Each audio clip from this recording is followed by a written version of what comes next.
Tolong, Bu, bisik suara itu patah di tengah kalimat, dia cuma bayi. Tapi Sylvia tidak berhenti. Jemarinya mencengkeram lebih keras lengan kecil Raffi, dan gelang berliannya beradu pelan, bunyinya terlalu halus untuk kekejaman yang sedang terjadi. Bayi itu bahkan sudah tidak menangis lagi, hanya menatap langit-langit dengan mata terbelalak, mulut sedikit terbuka, dalam hening yang tidak seharusnya dimiliki anak manapun. Naila merasa lantai seperti lenyap di bawah kakinya. Tangannya gemetar hebat sampai ia harus menggenggamnya satu sama lain agar tidak ambruk saat itu juga. Naila, kata Sylvia sambil berbalik perlahan, dengan ketenangan dingin yang membuat udara terasa makin berat. Ia melepaskan bayi itu dan merapikan gaun putihnya seakan tak terjadi apa-apa. Kamu lihat sesuatu? Naila membuka mulut, tapi tak ada suara yang keluar. Seluruh tubuhnya menjerit agar ia berlari, meraih Raffi, keluar dari rumah itu, menelepon seseorang, melakukan apapun. Namun suara Sylvia memotong udara sebelum ia sempat berpikir. Di rumah ini, kesetiaan dibayar lebih mahal daripada kejujuran. Kamu paham maksudku? Naila menunduk dan mengangguk, rasa mual naik ke tenggorokan. Sylvia melewatinya, meninggalkan jejak parfum mahal yang bercampur sesuatu yang berbau bahaya, dan Naila pun tertinggal sendirian di kamar bersama bayi itu. Ia berlutut di samping boks bayi, mengangkat Raffi ke pelukannya dan mendekapnya erat ke dada, seolah bisa melindunginya dari segala yang sudah terjadi dan yang masih akan datang. Tante Naila nggak akan biarin apapun terjadi sama kamu, gumamnya, namun kata-kata itu terdengar kosong bahkan bagi dirinya sendiri. 3 minggu sebelumnya, Naila bahkan tidak tahu tempat semacam ini ada. Ia tinggal di apartemen sekecil lemari di lantai 4 gedung tanpa lift, tempat bau gorengan menempel di dinding dan pertengkaran tetangga menembus malam. Setiap hari ia bangun pukul 5, mandi air dingin karena pemanasnya sudah lama rusak, lalu mengenakan seragam biru dongker yang warnanya memudar di jahitan. Sebelum berangkat, ia selalu berhenti di depan foto ibunya yang tergantung di dekat pintu. Perempuan di foto itu tersenyum sambil memegang kue ulang tahun, tapi versi dirinya itu sudah tidak ada lagi. Kini Ibu Maya bahkan tak ingat namanya sendiri, tak ingat Naila. Ponsel Naila bergetar tiap minggu dengan pesan yang sama. RS Santo Lukas, Jakarta, tagihan. Naila berhenti mengangkatnya, ia tahu persis apa yang akan mereka katakan. Ibu Maya butuh lebih banyak sesi, asuransi tidak menanggung, tenggat sudah lewat, dan Naila tak punya cara untuk membayar. Bekerja sebagai pengasuh bayi bukan rencana hidupnya. Naila ingin jadi pengacara. Ia melewati banyak malam belajar sendirian setelah terpaksa berhenti kuliah di tahun kedua ketika uang habis, menenteng buku hukum tata negara yang sudah lusuh di dalam tas, membaca di sela waktu, di ruang tunggu, di bus, menandai kalimat dengan pulpen merah, membayangkan ruang sidang, perkara yang adil, dan hidup di mana kata-katanya punya bobot, tapi mimpi tidak membayar tagihan rumah sakit. Tawaran kerja di rumah besar keluarga Hartono datang dari rekomendasi yang serba terburu-buru. Agen penyalur menelepon pada hari Senin, suara di seberang bicara cepat seolah harus segera mengisi posisi. Keluarga kelas atas, bayi 8 bulan, gaji bagus, mulai besok. Naila bahkan tidak bertanya detail, ia hanya bilang ya, ia harus bilang ya. Hari pertama, ketika gerbang besi terbuka dan ia melihat luasnya properti itu, ada sesuatu yang menyesak di dadanya. Rumah putih modern, taman terawat sempurna, kolam renang yang memantulkan langit seperti cermin retak. Di dalam, kesunyiannya berbeda, bukan damai, melainkan kendali. Setiap rabot tampak ditempatkan dengan presisi seperti operasi, dan setiap permukaan berkilau seolah belum pernah disentuh. Naila berjalan pelan menyusuri lorong marmer, mendengar bunyi langkahnya sendiri memantul terlalu keras. Sylvia menyambutnya di pintu masuk, gaun putih, hak tinggi ramping, rambut disanggul rapi sempurna, lalu menatap Naila dari ujung kepala sampai ujung kaki seperti menilai barang sebelum memutuskan layak dibeli atau tidak. Kamu pengasuh baru, katanya tanpa senyum. Raffi ada di kamar. Dia sering menangis. Aku harap kamu bisa menangani lebih baik daripada yang sebelumnya. Naila hanya mengangguk. Sylvia menyerahkan selembar aturan kerja yang diketik rapi di kertas berkop, jadwal, rutinitas, larangan. Di bagian paling bawah ada satu kalimat yang digarisbawahi, kepatuhan adalah bagian dari kontrak. Naila naik tangga sambil mencengkeram kertas itu kuat-kuat. Saat membuka pintu kamar, ia melihat boks bayi di tengah ruangan. Raffi telentang dengan mata membesar, terlalu diam untuk bayi seusianya. Naila mendekat perlahan dan mengangkatnya ke pelukan. Ringan, rapuh, lalu jari-jari kecil itu menggenggam ibu jarinya dan sesuatu di dalam dada Naila seakan retak. Bayi itu tidak menangis karena ia sudah terbiasa tidak didengar. Minggu-minggu berikutnya merayap seperti kabut tebal. Naila bangun sebelum matahari terbit dan baru tidur lewat tengah malam. Sylvia hampir tak pernah menyentuh Raffi. Dan ketika ia melakukannya, sentuhannya kaku sampai membuat tubuh kecil itu menegang, seolah ia tahu secara naluriah tangan itu tidak aman. Aditya, ayahnya, lebih seperti bayangan, muncul untuk rapat kilat, menandatangani dokumen, lalu pergi lagi. Naila mungkin melihatnya 2 kali seminggu, selalu bersetelan rapi, selalu terburu-buru, selalu membawa beban seseorang yang sedang lari dari sesuatu yang bahkan tak bisa ia sebutkan.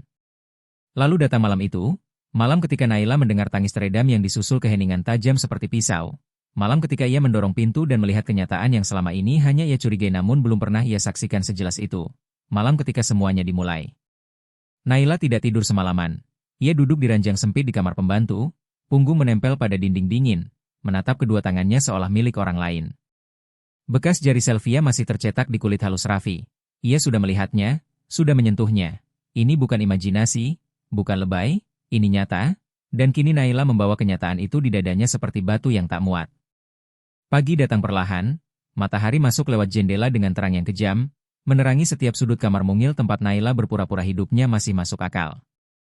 Ia berganti baju tanpa suara, mengikat rambut, turun lewat tangga servis, lalu masuk ke dapur sebelum staf lain datang, karena ia harus melihat Raffi, harus memastikan bayi itu masih bernapas.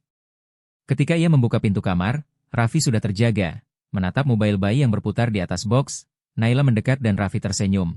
Senyum kecil tanpa gigi, penuh percaya, dan itu merobek sesuatu di dalam dirinya. Ia mengangkat Raffi, merasakan hangat tubuhnya menempel di dada, lalu berbisik, "Aku akan melindungimu, aku janji." Namun saat kata-kata itu keluar, suara Sylvia kembali bergema di kepalanya. Di rumah ini, kesetiaan dibayar lebih mahal daripada kejujuran. Suara itu kembali terngiang, Naila memejamkan mata. Berapa harga nyawa seorang bayi, dan berapa harga nyawanya sendiri? Sore itu, semuanya benar-benar berubah. Aditya sudah pergi untuk rapat, sementara Sylvia duduk di ruang keluarga membolak-balik majalah mode, kuku sempurnanya mengetuk-ngetuk kertas. Naila berada di kamar bersama Raffi, sedang mengganti popok ketika ia mendengar langkah mendekat. Sylvia masuk tanpa mengetuk, membawa sebotol susu. "Dia harus minum ini sekarang," katanya sambil menyodorkan botol itu pada Naila. Naila menatap botolnya. Susunya keruh, warnanya tidak wajar, teksturnya aneh, ada partikel kecil melayang di dalam cairan yang seharusnya tidak ada. Perut Naila langsung mual. "Maaf, Bu," kata Naila pelan, memilih setiap kata dengan hati-hati, tapi sepertinya susunya sudah basi. "Boleh saya buat yang baru?" Sylvia memiringkan kepala, matanya menyipit. "Basi?" "Iya, Bu, lihat, ada ini." Naila menunjuk partikel itu. "Naila," potong Sylvia dengan suara rendah namun tegas, "kamu mempertanyakan saya?"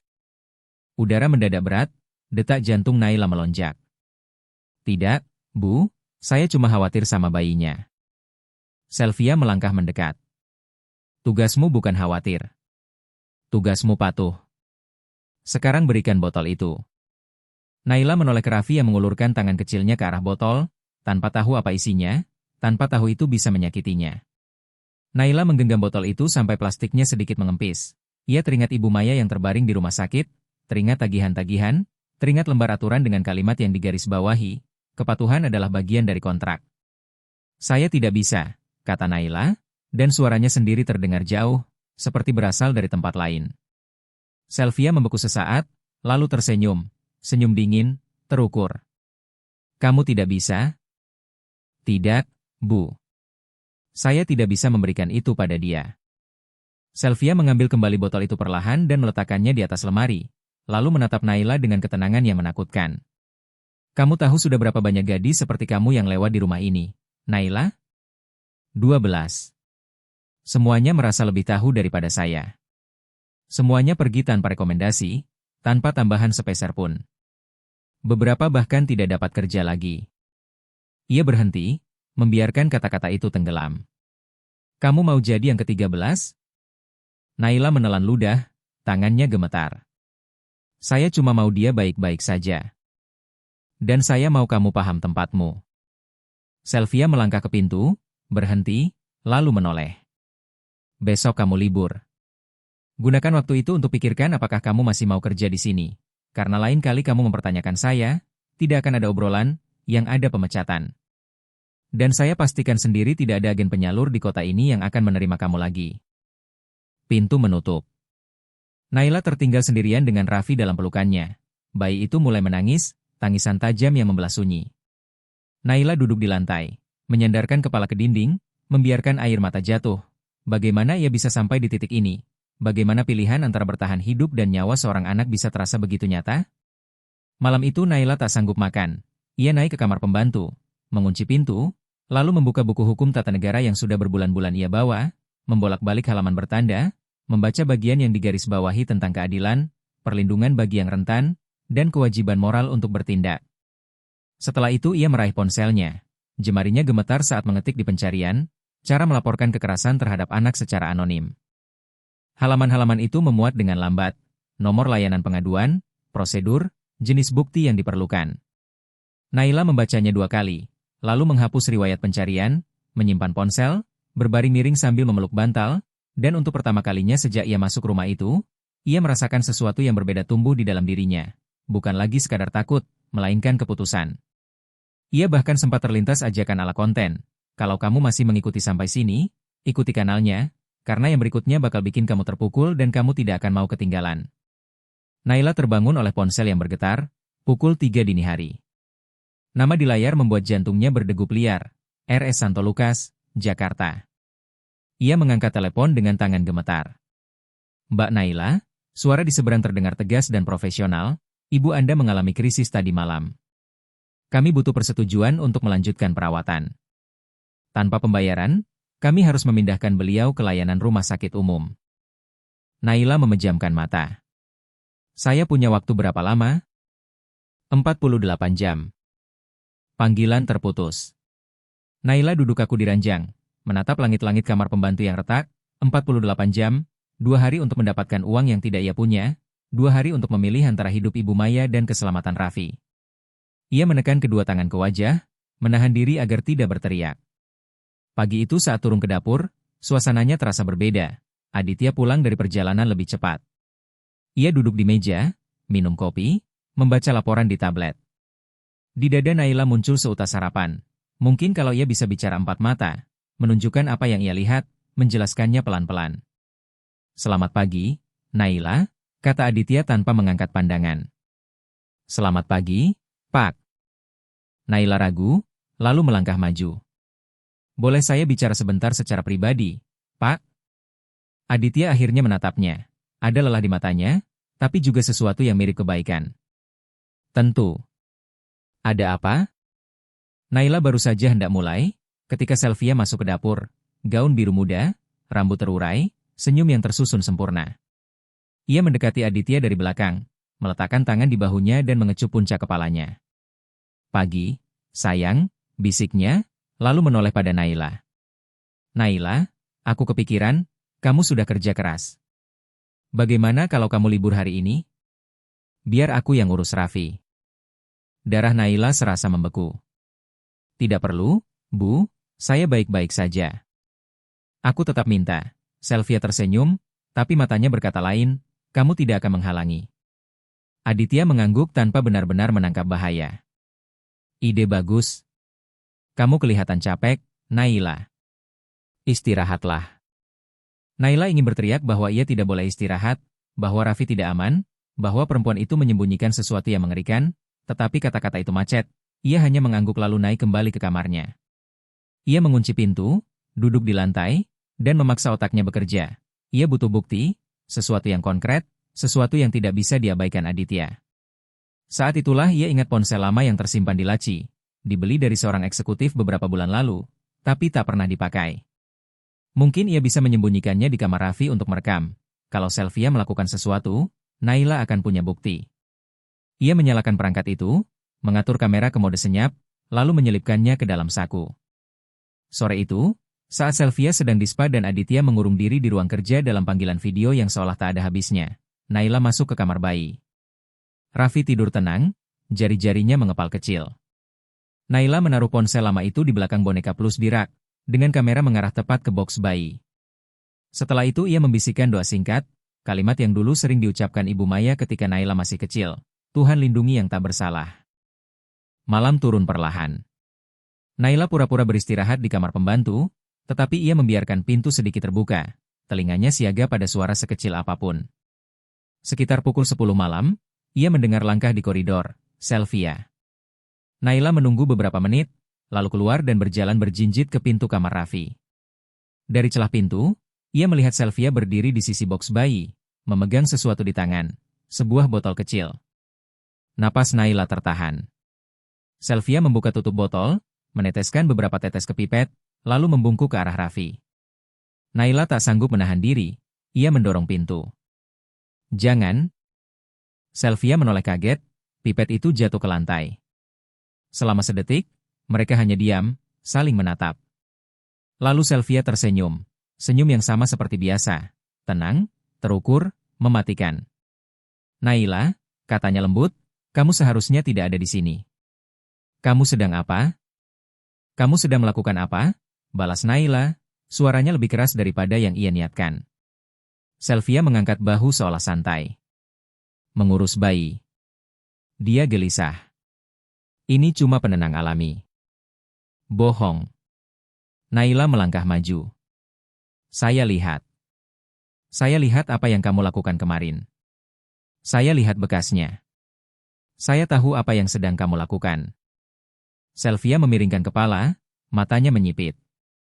Kamu pikir ada yang bakal percaya sama kamu? Seorang pembantu yang putus asa butuh uang melawan tunangan seorang miliarder? Ia berhenti, membiarkan kata-katanya jatuh seperti bilah pisau. Aku tahu soal ibumu, Naila. Aku tahu dia di rumah sakit. Aku tahu kamu punya utang. Menurutmu, berapa harga diam kamu? Lutut Naila terasa lemas. Kamu mau membeli saya?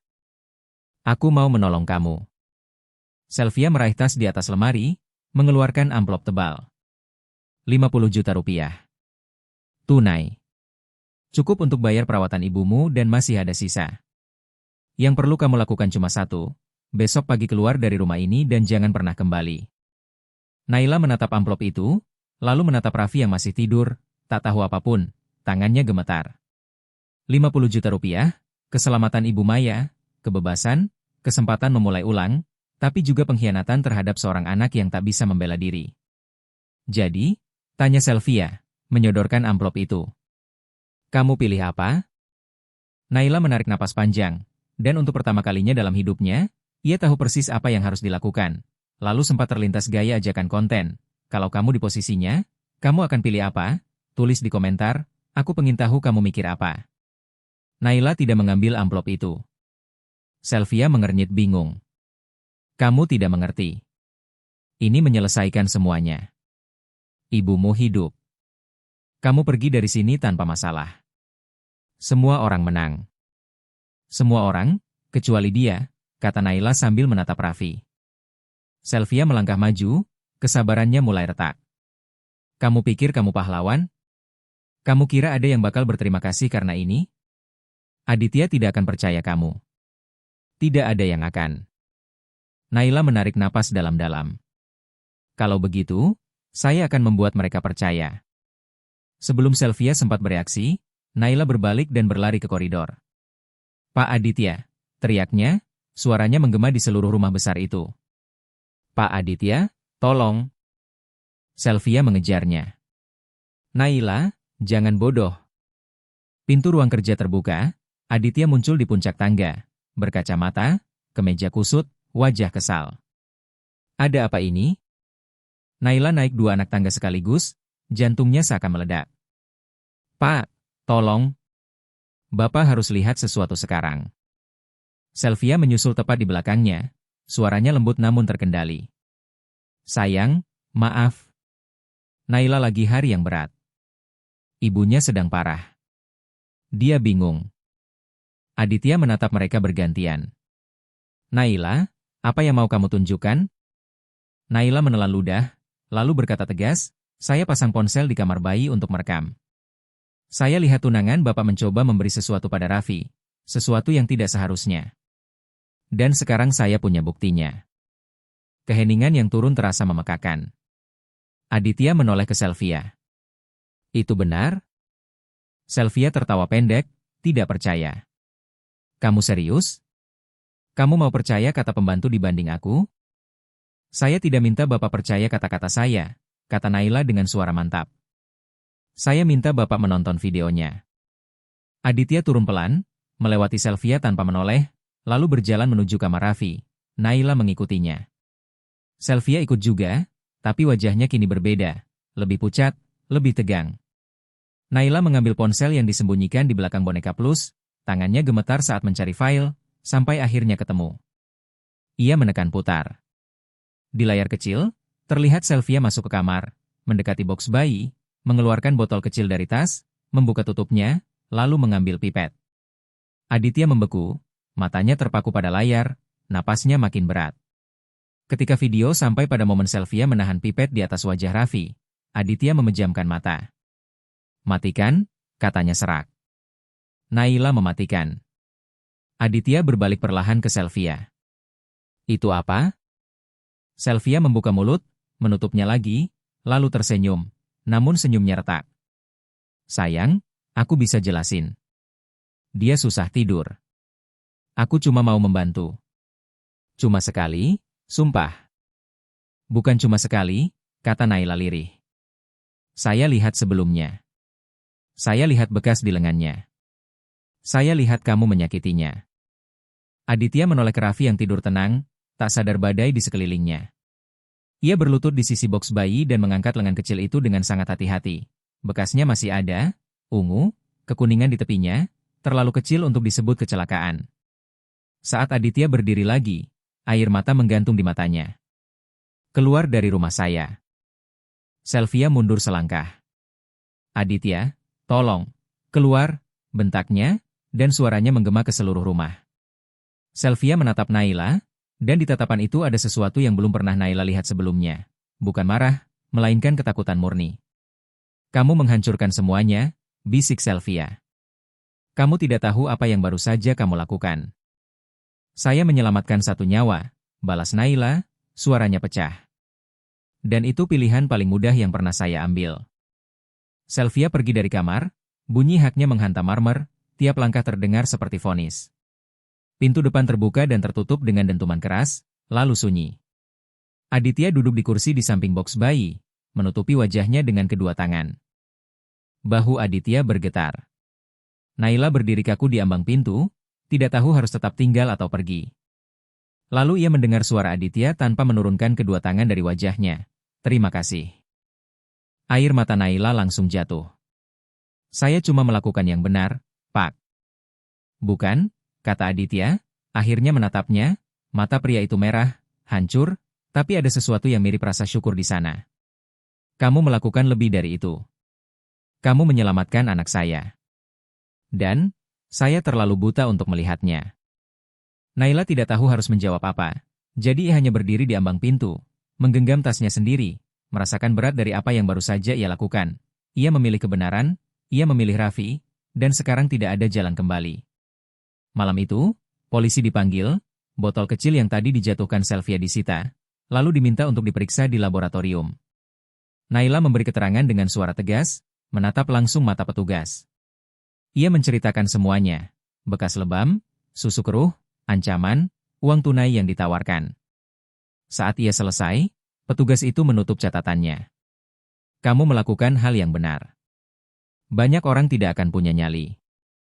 Naila hanya mengangguk pelan. Nyali, terdengar aneh untuk menggambarkan apa yang ia rasakan. Ini bukan keberanian, ini putus asa yang berubah menjadi tindakan, ini cinta pada seorang anak yang bahkan bukan darah dagingnya. Ini penolakan untuk hidup dengan sunyi yang membakar dari dalam.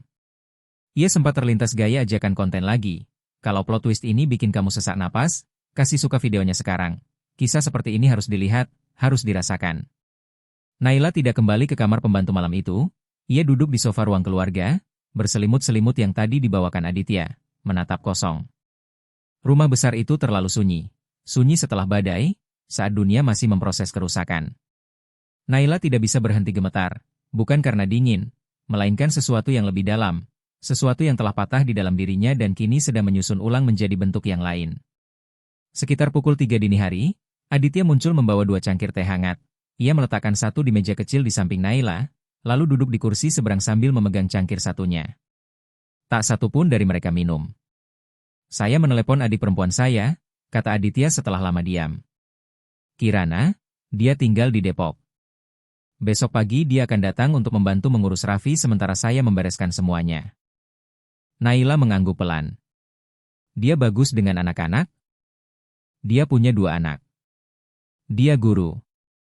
Aditya berhenti, mengaduk tehnya dengan sendok. Dia selalu curiga pada Sylvia, bilang ada yang tidak beres. Saya tidak mau dengar. Naila menatapnya. Mata Aditya merah dan bengkak karena terlalu banyak menangis, membuatnya terlihat seperti 10 tahun lebih tua. Pak, Bapak tidak mungkin tahu. Saya tahu, jawab Aditya serak. Saya cuma tidak mau melihat. Saya terlalu fokus kerja, menutup deal, memastikan semuanya berjalan, sampai lupa menatap hal yang paling penting. Ia mengangkat mata ke Naila. Kamu kerja di sini baru 3 minggu. 3, dan kamu melihat sesuatu yang saya tidak lihat selama berbulan-bulan. Air mata Naila naik lagi. Saya hampir tidak melakukan apa-apa, saya hampir menerima uangnya. Tapi kamu tidak, kata Aditya pelan. Ia mencondongkan badan, siku bertumpu pada lutut. Naila, saya perlu tanya sesuatu, dan kamu boleh jujur. Ia menarik napas. Ibumu, dia masih di rumah sakit? Naila menunduk. Masih. Dan kamu masih punya tunggakan? Naila mengangguk. Aditya terdiam sejenak, lalu berdiri, masuk ke ruang kerja, dan kembali membawa amplop yang berbeda dari yang ditawarkan Sylvia. Amplop itu putih, sederhana, dengan nama Naila tertulis tangan. Ia menaruhnya di meja kecil. Ini pembayaranmu untuk 6 bulan ke depan, plus bonus untuk apa yang kamu lakukan. Ini bukan suap, bukan untuk membeli diam kamu. Ini karena kamu pantas, karena kamu menyelamatkan anak saya, dan karena saya bodoh, saya tidak menghargai kamu saat seharusnya. Naila menatap amplop itu tanpa menyentuhnya. Pak, saya tidak bisa menerima ini. Kamu bisa, dan kamu akan, kata Aditya, menyilangkan tangan. Dan satu hal lagi. Kamu pernah bilang kamu belajar hukum, benar? Tanya Aditya. Naila berkedip kaget. Bapak tahu dari mana? Saya lihat buku itu di tasmu, jawab Aditya, tersenyum tipis dengan letih. Kalau semua ini sudah beres, kalau Raffi sudah aman dan saya sudah menata hidup saya lagi, saya ingin membantu kamu kembali kuliah, kalau kamu mau. Air mata Naila jatuh tanpa bisa ditahan. Ia menutup wajah dengan kedua tangan, bahunya bergetar, tidak tahu apakah yang ia rasakan itu lega, lelah, syukur, atau beban dari semua yang ia tanggung sendirian yang akhirnya runtuh sekaligus. Aditya tidak bergerak, ia hanya tetap di sana, memberi Naila ruang untuk hancur. Saat Naila akhirnya bisa bicara, suaranya kecil. Terima kasih. Bukan, kata Aditya lembut. Terima kasih. Mereka duduk begitu sampai matahari mulai terbit. Cahaya masuk pelan-pelan lewat jendela, keemasan dan lembut, menerangi sudut-sudut ruangan seolah mencoba membersihkan sesuatu yang sudah terlalu lama kotor. Naila mengangkat cangkir teh yang kini dingin dan tetap meneguknya. Aditya melakukan hal yang sama. Rasanya aneh, sunyi, tapi ada sesuatu yang mirip damai di sana. Sekitar pukul 7 pagi, Raffi mulai menangis, bukan tangis sakit atau takut, melainkan tangis bayi yang baru bangun dan lapar. Naila spontan berdiri, tetapi Aditya menghentikannya dengan isyarat. Biar saya, katanya. Saya harus belajar melakukan ini sendiri. Naila mengangguk dan melihatnya naik tangga. Ia mendengar suara Aditya yang rendah dan penuh sayang saat berbicara pada putranya, lalu mendengar Raffi cekikikan, dan untuk pertama kalinya sejak ia menginjakan kaki di rumah itu, Naila merasa mungkin saja, semuanya bisa baik-baik saja. Naila mengambil amplop di meja, membukanya perlahan. Di dalamnya ada uang lebih banyak daripada yang pernah ia lihat seumur hidup, tetapi bukan uang itu yang membuatnya menangis lagi, melainkan secarik catatan tulisan tangan dari Aditya untuk Naila. Kamu mengajarkan saya bahwa keberanian bukan ketiadaan rasa takut, melainkan melakukan hal yang benar meski semuanya melawanmu. Terima kasih sudah menyelamatkan anak saya. Terima kasih juga sudah menyelamatkan saya. Naila melipat catatan itu rapi dan menyimpannya di saku, lalu menatap keluar jendela. Di luar, dunia tetap bergerak, mobil lewat, burung berkicau, hidup berjalan. Tetapi Naila tahu ia bukan lagi orang yang sama seperti 3 minggu lalu saat melangkah melewati gerbang itu. Ia memilih kebenaran, dan akhirnya ia bisa bernapas. Ia sempat terlintas ajakan ala konten. Kalau kisah ini menyentuhmu, pertimbangkan untuk mendukung kanal dengan Super Thanks. Tiap dukungan membantu kami terus menceritakan kisah yang penting. Dan kalau belum mengikuti, ikuti sekarang, kamu bagian dari ini. 6 bulan kemudian, Naila duduk di ruang kelas Universitas Negeri Jakarta, UNJ, Jakarta. Dosen membahas etika hukum dan perlindungan bagi kelompok rentan. Naila mencatat, menggarisbawahi kalimat penting, mengangkat tangan untuk bertanya. Di sampingnya, di meja, ada foto kecil. Raffi tersenyum sambil memegang boneka plus. Di balik foto itu ada tulisan tangan Aditya. Terima kasih sudah mengajarkan kami apa yang benar-benar penting. Rumah besar itu sudah dijual. Aditya dan Raffi kini tinggal di rumah yang lebih kecil dan hangat, dekat tempat Kirana tinggal bersama anak-anaknya. Naila mengunjungi mereka di akhir pekan, membawa buku-buku baru untuk dibacakan pada Raffi yang kini sudah bisa duduk sendiri. Dan Raffi selalu tertawa begitu melihat Naila masuk. Ia mengulurkan kedua tangan kecilnya, dan Naila mengangkatnya, merasakan berat tubuhnya bertambah tiap minggu. Berat yang kini hanya berarti cinta. Sylvia sudah divonis hukuman penjara selama bertahun-tahun atas kekerasan pada anak, percobaan suap, dan kepemilikan zat terlarang. Naila tidak datang ke persidangan karena ia tidak perlu melihatnya lagi. Bagian itu sudah selesai. Yang tersisa sekarang adalah membangun kembali. Dan membangun kembali. Naila belajar, itu lambat, kecil, satu hari demi satu hari. Ibu Maya masih dirawat di rumah sakit, tetapi kini dengan perawatan yang layak. Naila mengunjunginya setiap hari Kamis sepulang kuliah. Kadang Ibu Maya tidak mengenalinya. Kadang menatap Naila dan tersenyum seolah baru pertama kali melihat putrinya setelah bertahun-tahun. Dan Naila belajar menerima setiap senyum sebagai hadiah, meski tahu itu tak akan bertahan. Tidak semuanya beres, tidak semuanya berubah menjadi dongeng. Naila masih terbangun beberapa malam dengan keringat dingin. Teringat adegan di kamar Raffi, masih merasakan berat pilihan yang nyaris ia ambil. Masih membawa rasa bersalah karena sempat ragu walau hanya beberapa detik. Namun ia juga belajar sesuatu tentang dirinya. Bahwa keberanian bukan berarti tidak takut. Keberanian adalah takut dan tetap memilih yang benar. Aditya menjadi ayah yang hadir. Ia mengurangi perjalanan, menyewa bantuan, tetapi tidak pernah mendelegasikan hal yang benar-benar penting. Dialah yang menidurkan Raffi, mengganti popok, menyiapkan botol susu, bernyanyi vals sampai putranya terlelap. Dan pada malam-malam sulit ketika rasa bersalah menelannya, ia menelepon Naila. Mereka berbincang berjam-jam tentang Raffi, tentang perubahan, tentang bagaimana dua orang yang nyaris tak saling mengenal telah saling menyelamatkan hanya dengan memilih kebenaran. Naila menyimpan catatan yang ditulis Aditya sehari setelah puncak kejadian. Ia membacanya setiap kali merasa goyah, setiap kali kuliah terasa terlalu berat, setiap kali hidup tampak mustahil. Dan catatan itu mengingatkannya bahwa ia sudah pernah menghadapi yang mustahil dan menang. Ada satu hal tentang kisah ini yang perlu disampaikan. Mungkin kamu bertahan sampai sini karena melihat dirimu di Naila. Mungkin karena kamu juga pernah berada di persimpangan antara yang mudah dan yang benar. Mungkin karena kamu tahu rasanya memikul rahasia, ketidakadilan, sesuatu yang tak seorang pun tampak melihat, dan jika itu sebabnya, ketahuilah kamu tidak sendirian. Keberanian Naila tidak datang dari tempat istimewa, melainkan dari sumber yang sama dengan punyamu. Lelah untuk diam, cinta. Pada seseorang yang tak bisa membela diri, penolakan untuk hidup dengan sunyi yang membakar dari dalam. Tidak semua cerita berakhir bahagia, tetapi setiap cerita punya kesempatan untuk jujur, dan kadang kebenaran adalah satu-satunya yang tersisa ketika segalanya runtuh. Naila tidak menjadi pahlawan, ia menjadi dirinya sendiri, kini tanpa takut terlihat, dan mungkin itulah yang paling kita butuhkan pada akhirnya. Bukan sempurna, melainkan nyata, bukan selalu menang, melainkan memilih berjuang untuk hal-hal yang berarti. Jika kamu bertahan sampai sini, berarti kisah ini berbicara kepadamu dengan cara tertentu. Dan itu sangat berarti. Terima kasih sudah tinggal, terima kasih sudah merasakan bersama, terima kasih sudah percaya bahwa kisah seperti ini masih penting.